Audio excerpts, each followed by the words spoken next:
नमस्कार। Science and study zone में आप सभी लोगों का स्वागत है। और आज का जो विषय है उसमें ज्ञान की बात होने वाली है, जिसको इंग्लिश में विजडम, नॉलेज, कुछ भी आप कह सकते हैं। तो श्रीमद् भगवद गीता में अध्याय 4 श्लोक संख्या 38 में भगवान श्री कृष्ण क्या उपदेश देने की कोशिश कर रहे हैं। आइए इसको पढ़ते हैं, समझते हैं और इसकी जो गूढ़ विशेषता है उसको अपने जीवन में धारण करने की कोशिश करते हैं। तो क्या कहता है श्लोक? न ही ज्ञानेन सदृशम पवित्रमिह विद्यते, न ही ज्ञानेन सदृशम पवित्रमिह विद्यते, तत्स्वयं योग संसिद्धः कालेनात्मनि विन्द्यति। एक बार फिर से देखते हैं। न ही ज्ञानेन सदृशम पवित्रमिह विद्यते, तत्स्वयं योग संसिद्धः कालेनात्मनि विन्दति। एक बार फिर से देखते हैं। न ही ज्ञानेन सदृशम पवित्रमिह विद्यते, तत्स्वयं योग संसिद्धः कालेनात्मनि विन्दति। एक बार और फिर से देखते हैं। न ही ज्ञानेन सदृशम पवित्रमिह विद्यते, तत्स्वयं योग संसिद्धः कालेनात्मनि विन्दति। अब आइए इसके थोड़े भावार्थ को देखते हैं अच्छे से। इस संसार में, मनुष्य लोक में ज्ञान के समान पवित्र करने वाला निसंदेह कुछ भी नहीं है। इस ज्ञान को शुद्धांतःकरण हुआ मनुष्य कर्मयोगी स्वयं ही आत्मा में पा लेता है और उस ज्ञान को प्राप्त करके वह परम शांति को प्राप्त हो जाता है। ऐसे तो हमारे लाइफ में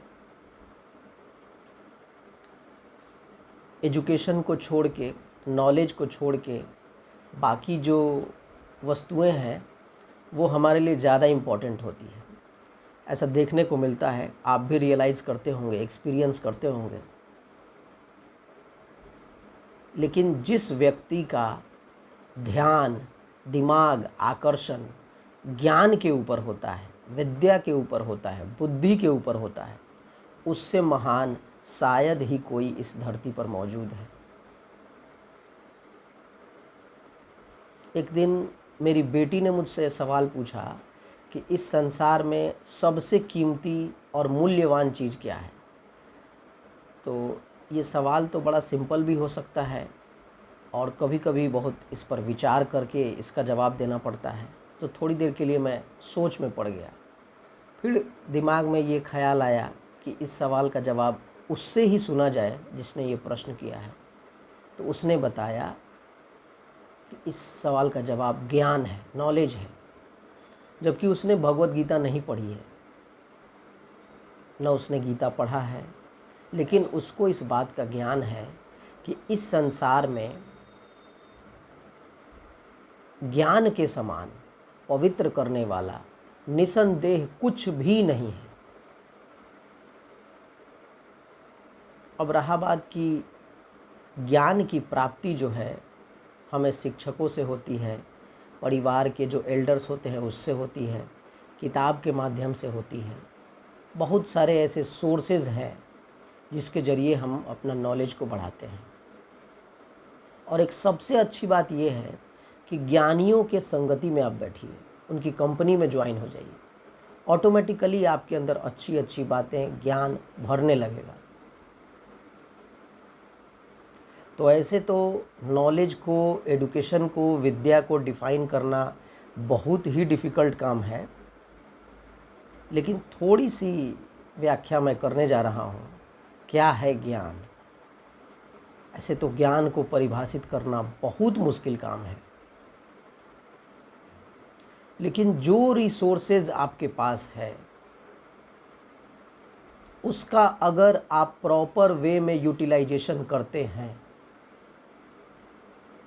तो यही है ज्ञान।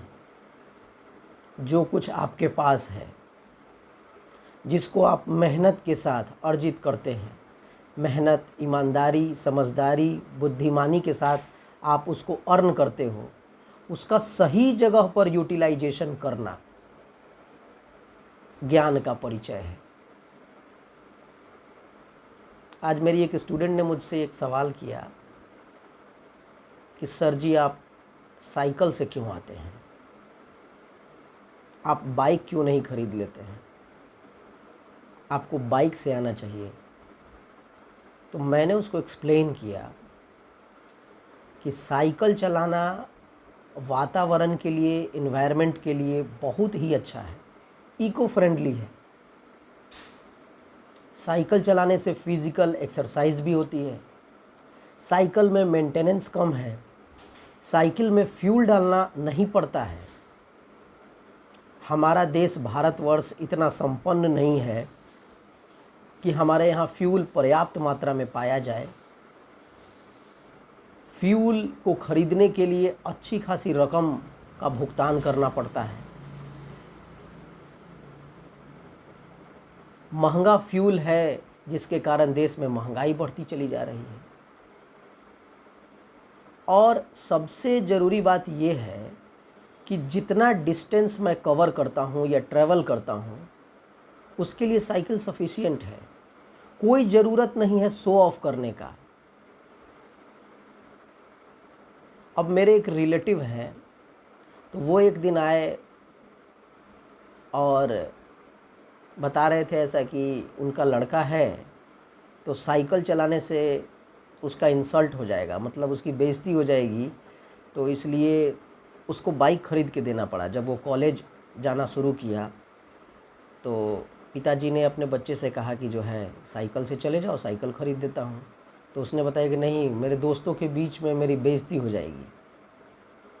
एक और हमारे सोसाइटी में एक लड़का है जो इंजीनियरिंग की पढ़ाई कर रहा है बाहर में, मैं उसका नाम नहीं लेना चाहता हूँ, लेकिन मैं उसके पास गया। उसकी बड़ी प्रशंसा है हमारे सोसाइटी में, हमारे फैमिली मेम्बर्स के बीच में, कि बहुत अच्छा लड़का है, बहुत इनोसेंट है, बहुत ओबीडिएंट है, बहुत इंटेलिजेंट है, बहुत ही काबिल लड़का है।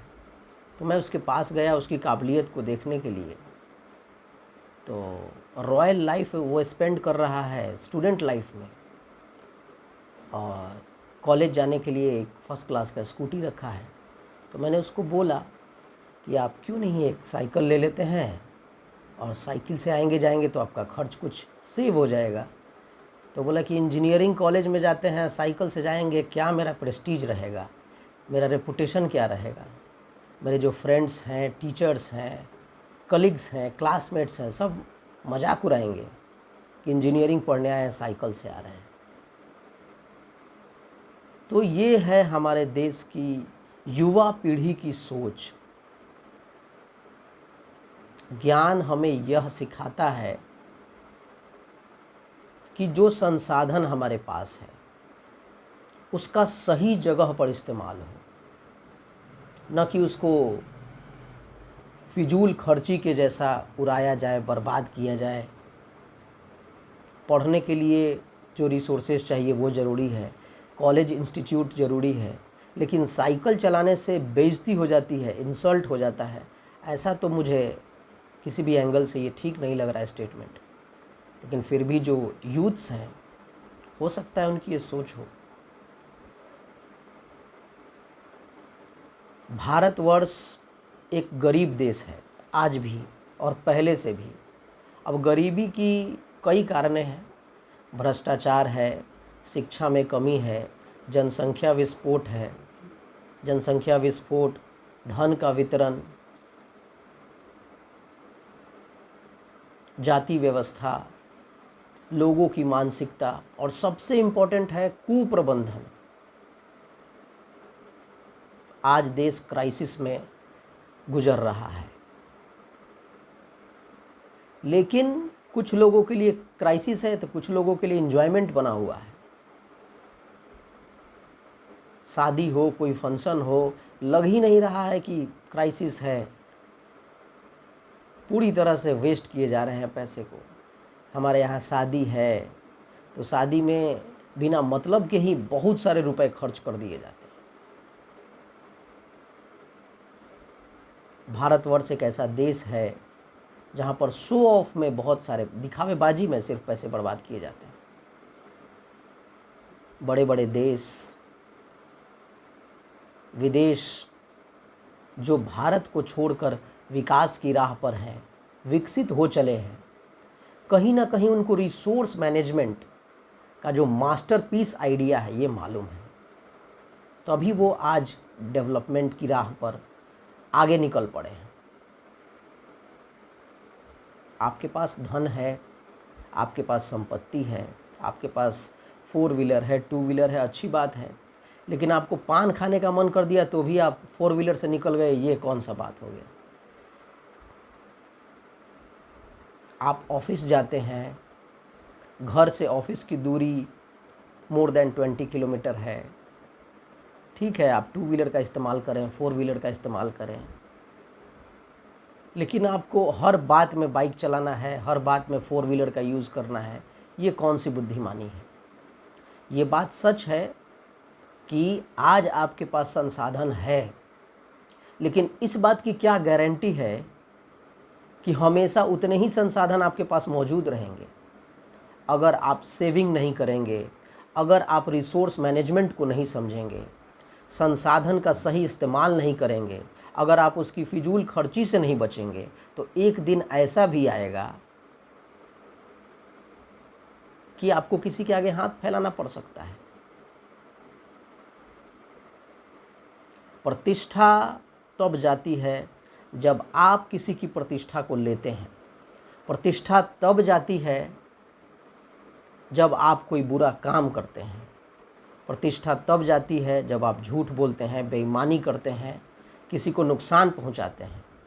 अगर आप साइकिल से चलते हैं, अगर आप सिंपल फूड लेते हैं, सिंपल क्लॉथ्स में हैं, अगर आप सिंपलिसिटी में यकीन करते हैं, तो इससे आपकी प्रतिष्ठा बिल्कुल नहीं जाती है, बल्कि आपकी प्रतिष्ठा बढ़ती है।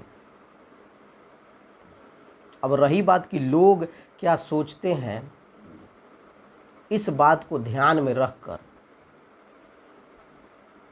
अगर आप फिजूल खर्ची की राह पर चल पड़ेंगे, तो कल जब आप मुसीबत में पड़ेंगे तो कोई आपकी मदद करने नहीं आएगा। तो स्मार्ट बने, एजुकेटेड बने, रिसोर्स मैनेजमेंट को समझें, फिजूल खर्ची से बचें और अपने देश को विकास की राह पर ले चलने में योगदान करें। Thank you very much.